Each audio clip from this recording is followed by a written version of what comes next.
செய்வோம், இப்படி கொடுப்போம், இப்படி கொடுப்போம், கல்வியை இப்படி கொண்டு வருவேன், மருத்துவத்தை இப்படி கொண்டு வருவேன், குடிநீரை இப்படி பகிர்ந்தளிப்பேன், மின்சாரத்தை இப்படி உற்பத்தி செய்து இப்படி மக்களுக்கு பகிர்ந்து கொடுப்பேன், இப்படி இந்த மாதிரி சாலையை கட்டமைப்பேன், இப்படி போக்குவரத்தை தரம் உயர்த்துவேன், இப்படின்னு பேசுறதுக்கு இவங்ககிட்ட ஏன்னா யாரும் புதுசாக வரல.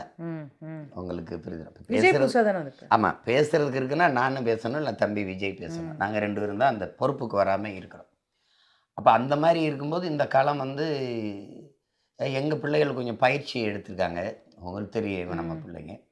நாங்கள் புதியவர்கள் 134 பேர் இருந்தால் கூட இளைஞர்களாகவும் புதியவர்களாகவும் அவங்க நீண்ட காலமாக இந்த அரசியலை எங்கள் கூடவே இருந்து பயிற்று வந்தனால எங்கள் இது கொஞ்சம் இந்த ஆட்டம் வந்து ரொம்ப சிறப்பாக தான் இருக்கும்.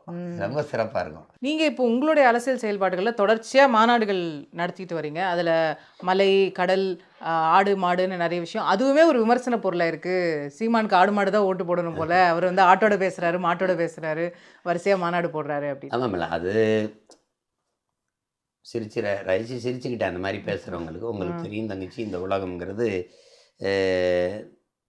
நிலம், நீர், தீ, வலி, விசும்பு 5ம் கலந்த மயக்கம்தான் உலகம்னு தொல்காப்பியம் சொல்லுது. உங்களுக்கு தெரியும், பஞ்சபூதம்ங்கிறாங்க, நம்ம ஐம்பூதம்ங்கிறோம். இது இல்லாமல் உலகில் எந்த உயிரினமும் இல்லை. அப்போ அப்படிங்கும்போது அது போற்றத்தக்குது.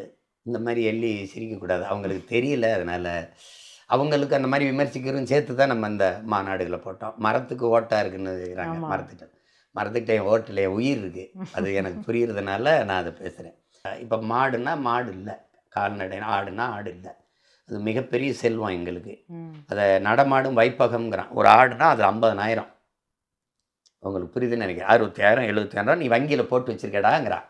இப்போ பால்னால் மிகப்பெரிய பொருளாதாரம் இருக்குது. பிரதமர் டைரி டேயில் பேசுனது இருக்குது. பால்லேயே நமக்கு அதுலேயே தற்சார்பு அடையலாம். 50,000 கோடி சாராய பொருளாதாரத்தில் தமிழ்நாடு இருக்குது. இதே தமிழ்நாட்டில் 1,50,000 கோடி பால் பொருளாதாரம் இருக்குது. பால் நம்மகிட்ட இல்லை, ஆந்திராவிலேருந்து வாங்குகிறோம், கறி அங்கேருந்து வாங்குகிறோம். அப்போ இந்த மாதிரி 1,00,000 கோடி 1,50,000 கோடி பால் பொருளாதாரத்தில் உயிரை கொடுக்குற பொருளாதாரம், இது உயிரை எடுக்கிற பொருளாதாரம். இப்போ இதில் எந்த பக்கம் நிற்கிறதுன்னு இருக்குது. இதை உணர்த்தணும். இப்போ நம்ம அரசு கால்நடைக்கு ஒரு துறை வச்சுருக்கு, அமைச்சர் வச்சுருக்கு. பால் வளத்துக்கு ஒரு துறை வச்சுருக்கு, அமைச்சர் வச்சுருக்கு. ஆனால் பால் இருக்கும், வளம் இருக்காது. கால்நடை இருக்கும், அது கால்நடை துறை இருக்கும், கால்நடை இருக்காது. இப்போ இந்த வேடிக்கையான இந்த இதுகளை நம்ம பிள்ளைகளுக்கு சொல்லணுன்னா அதை வச்சோம். இப்போ அதுக்கப்புறம் இது மாற்றத்தை விரும்பும் மக்களின் மாநாடுன்னு. இப்போ நம்ம வந்து கூட்டத்தை காட்டி கூட்டணிக்கு பேசுகிறதுக்கு இல்லை.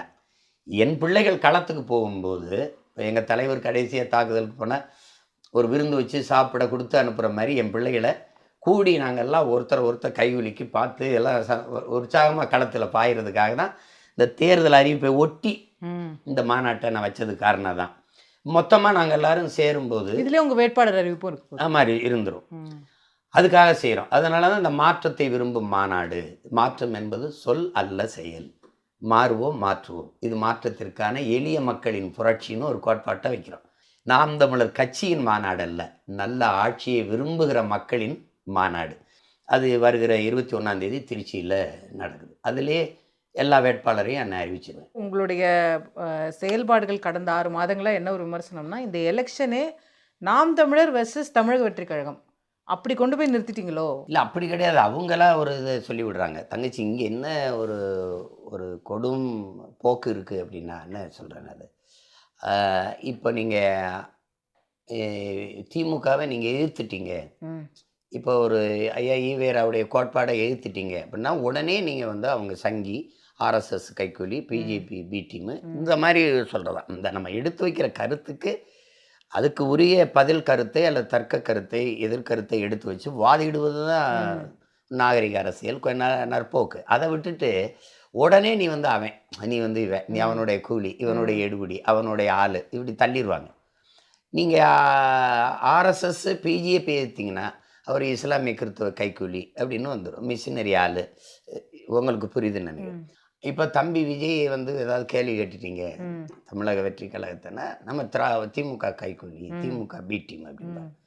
இப்போ நான் வந்திருக்கிறது முதன்மையான டீம் ஆகிறதுக்கு தான். முதன்மையான சொல்லும்போது நம்மளை அவங்க பி டீம்னு இந்த பக்கம் ஒரு பி டீம், அந்த பக்கம் பி டீம்னு ஒரு கொடும்போக்கு. நீங்க ஒரு ரவுண்ட் எல்லாருக்கும் பி டீமா இருந்திருக்கேன்.